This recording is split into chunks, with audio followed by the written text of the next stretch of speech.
आज हम लोग 11th क्लास के ग्रेविटेशन चैप्टर का एक महत्वपूर्ण टॉपिक एस्केप वेलोसिटी पलायन वेग को जानने का प्रयास करेंगे कि पलायन वेग एस्केप वेलोसिटी क्या है।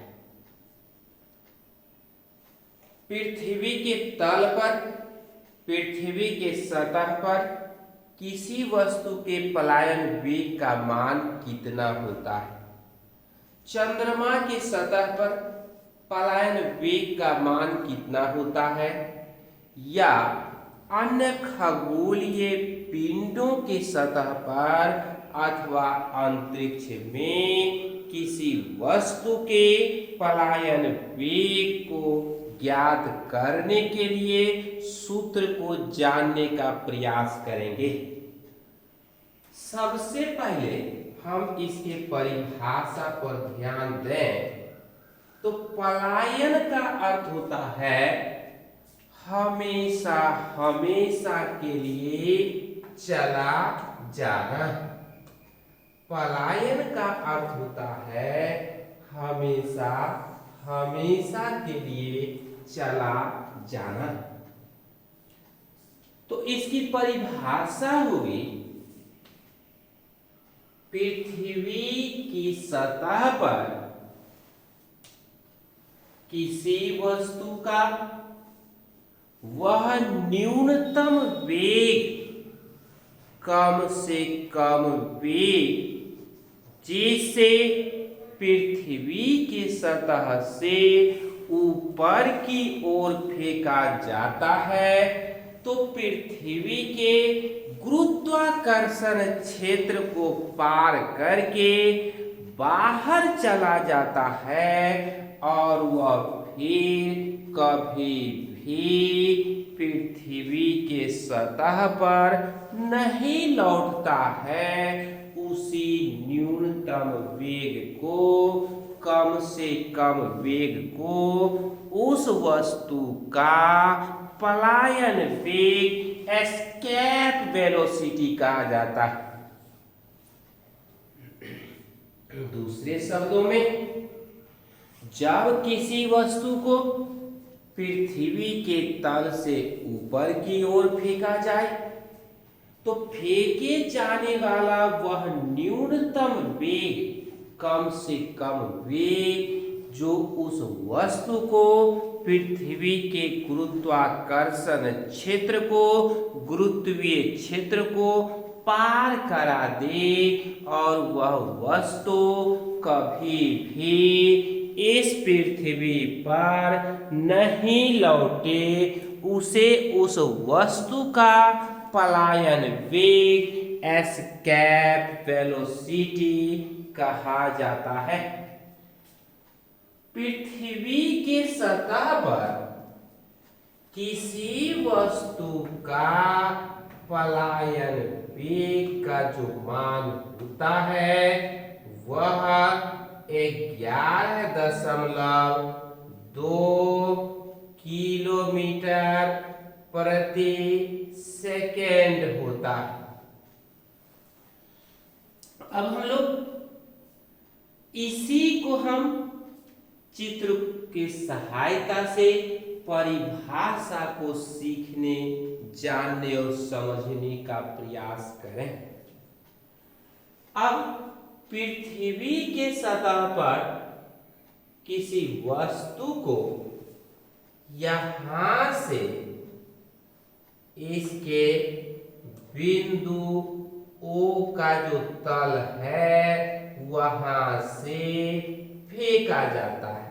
मान के चलिए कि वस्तु नंबर 1 को फेंका जाता है तो वह ऊपर की ओर जाती है और जब उस वस्तु की काइनेटिक एनर्जी, जब उस वस्तु की गतिज ऊर्जा समाप्त हो जाती है तो वह वस्तु पुनः पृथ्वी के सतह पर गुरुत्वाकर्षण क्षेत्र के अधीन गिरती हुई चली आती है। फिर दूसरे 2 नंबर की वस्तु को फेंका जाता है, वह भी लौट करके चली आती है। 3 नंबर के वस्तु को फेंका जाता है, वह भी पृथ्वी के सतह पर लौट करके चली आती है। लेकिन जब इसका विश्लेषण करते हैं, जब इसका एनालाइसिस करते हैं, जब इस तीनों वस्तुओं के आने जाने का मंथन किया जाता है, तो एक बात का पता चलता है, जिस वस्तु की काइनेटिक एनर्जी अधिक थी वह अधिक ऊपर की ओर जाता है, और जिस वस्तु की काइनेटिक एनर्जी कम थी, गतिज ऊर्जा कम थी, वह कम ऊंचाई तक जाता और पृथ्वी की ओर लौट आता है। अब इस वस्तु की काइनेटिक एनर्जी, गतिज ऊर्जा बढ़ा करके इतना अधिक कर दिया जाता है, जैसे नंबर 4 की वस्तु, कि यह वस्तु पृथ्वी के गुरुत्वाकर्षण क्षेत्र को पार करके, यदि यह बाउंड्री पृथ्वी का गुरुत्वाकर्षण क्षेत्र का है, तो इसको पार करके बाहर चली जाती है और कभी नहीं लौटती है। तो इसी ऊर्जा को, इस वस्तु के फेंके जाने का काइनेटिक एनर्जी, गतिज ऊर्जा, और इस ऊर्जा के कारण जो इस वस्तु का वेग है, इस वेग को पलायन वेग कहा जाता है। और जैसा कि हम और आप जानते हैं, पृथ्वी की सतह पर किसी वस्तु के पलायन वेग का मान 11.2 किलोमीटर प्रति सेकेंड होता है। अब पलायन वेग के मान को हम ज्ञात करने का प्रयास करें, तो मान लिया गया कि यह एक पृथ्वी है और पृथ्वी का द्रव्यमान mE है। छोटा वाला m किसी वस्तु का द्रव्यमान है, v ये पृथ्वी की सतह पर किसी वस्तु के पलायन वेग, एस्केप वेलोसिटी का मान है। r ए पृथ्वी के सतह पर पृथ्वी की त्रिज्या है, परिधि से केंद्र के बीच की दूरी है, F लगने वाला बल है, कैपिटल G ग्रेविटेशनल कांस्टेंट है, स्मॉल g ग्रेविटेशनल एक्सेलरेशन गुरुत्वीय त्वरण है, E के वस्तु की काइनेटिक एनर्जी है। तो इसकी सहायता से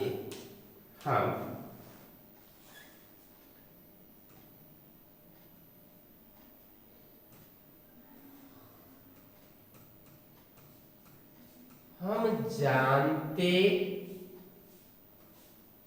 हैं कि वस्तु को जिस बल से फेंका गया, वह बल उस वस्तु की काइनेटिक एनर्जी, उस वस्तु की गतिज ऊर्जा है। और गतिज ऊर्जा बराबर लगने वाला बल अर्थात फेंका जाने वाला बल, और इसका मान यह होता है। अब गतिज ऊर्जा का सूत्र है हाफ mv², जहां v बराबर पलायन वेग है और यह है इस पर लगने वाले बल का मान। अब m और m को हम काट देते हैं, क्यों कि इसके मान में समानता है, इसलिए दोनों छोटा m कट जाता है, अर्थात 1/2 VE स्क्वायर के बराबर G इंटू ME बटे RE होता है। पिछले दिन हम लोग पढ़ चुके हैं, क्या पढ़ चुके हैं कि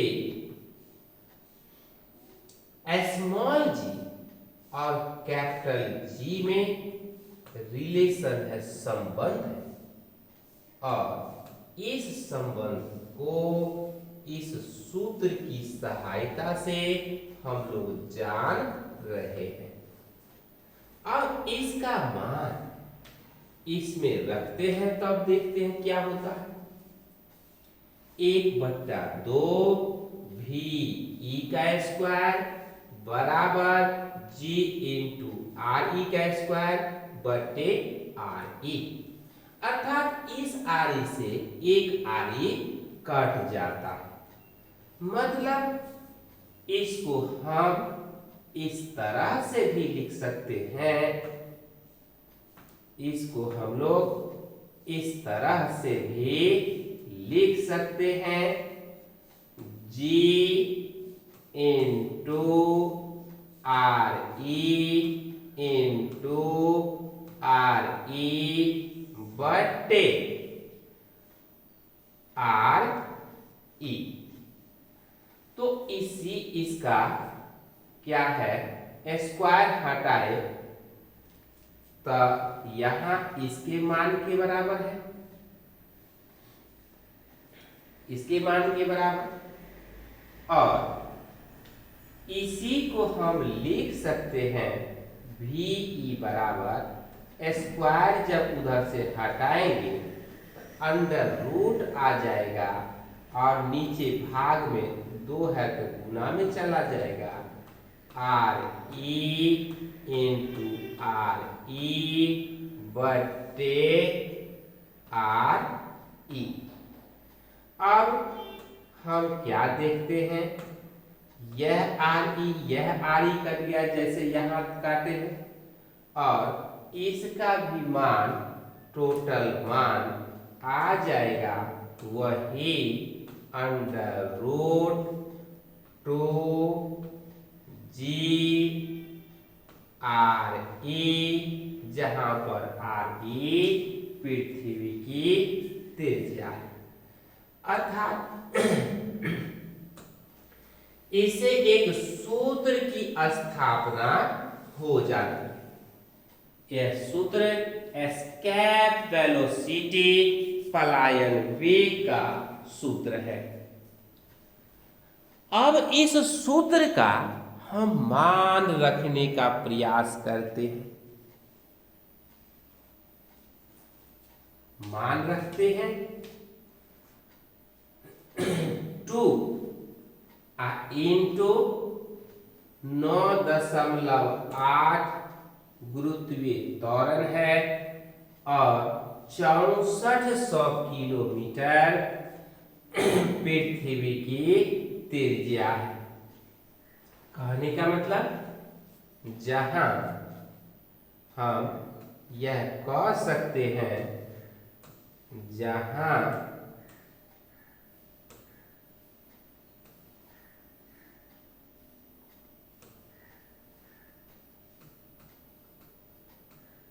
जहां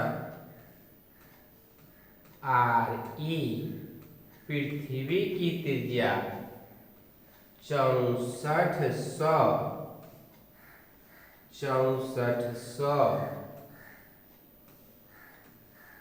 किलोमीटर है, अर्थात 6400 पर 3 जीरो बैठा देंगे, इतना मीटर। और कैपिटल G का मान 6.67 गुने 10⁻⁻11 न्यूटन मीटर स्क्वायर प्रति किलोग्राम स्क्वायर होता है। स्मॉल जी का मान 9.8 मीटर प्रति सेकेंड स्क्वायर होता है।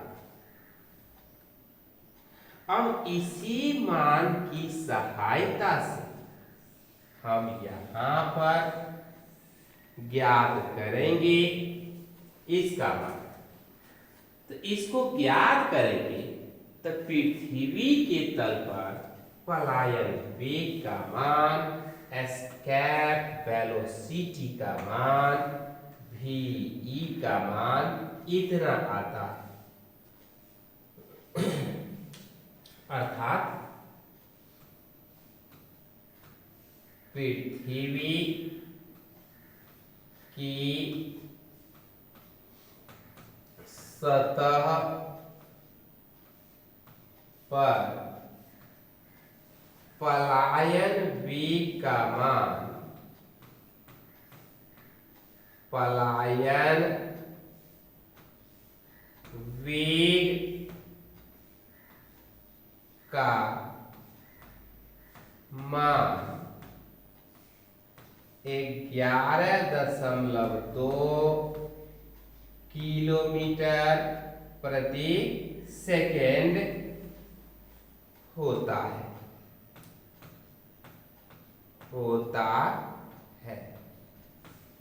अब हम लोग चंद्रमा की सतह पर पलायन वेग का मान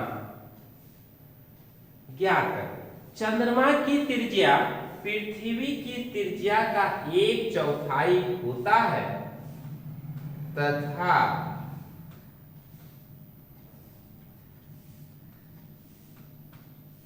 गुरुत्वीय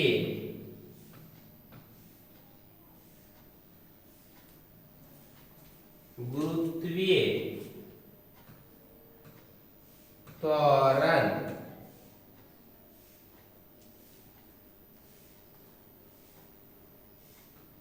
जी का मान 1/6 होता है। कहने का मतलब कि त्रिज्या तो 1/4 है, जबकि गुरुत्वीय त्वरण का मान चंद्रमा की सतह पर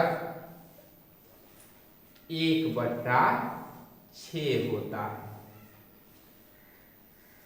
अब हम लोग इसके चूंकि आर त्रिज्या है, एम से मून चंद्रमा की त्रिज्या है, पृथ्वी का 1/4, इसको जब हम सरल करते हैं तो 1/4 6400 इतना मीटर होता है।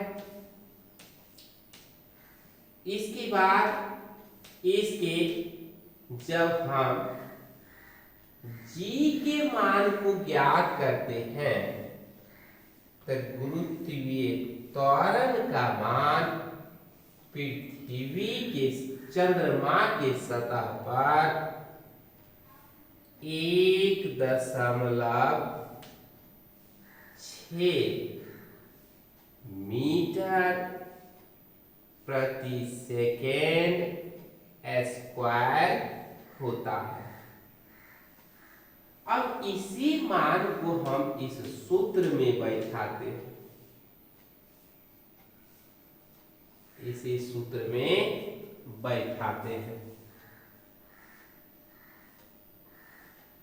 तो इसी सूत्र में जब हम बैठाते हैं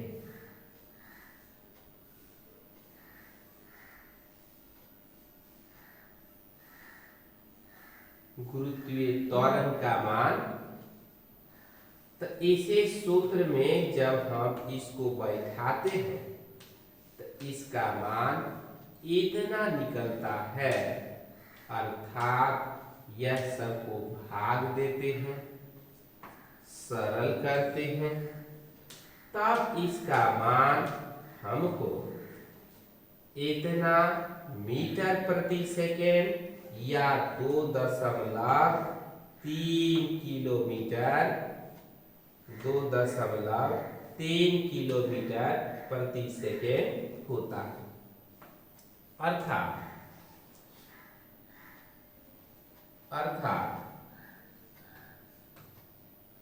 चंद्रमा के तल पर पलायन वेग का मान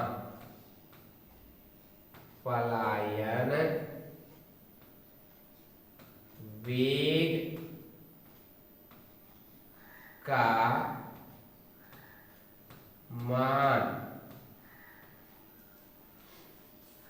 2.3 किलोमीटर प्रति सेकेंड होता है।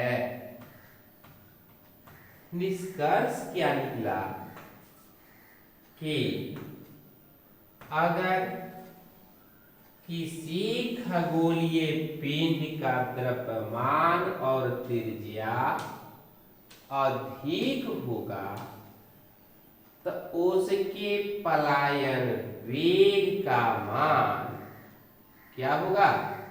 अधिक होगा। उसके पलायन वेग का मान अधिक होगा। और जब द्रव्यमान और त्रिज्या कम होगी तब उसके पलायन वेग का मान एस्केप वेलोसिटी का मान कम होगा। पुनः हम लोग ध्यान दें,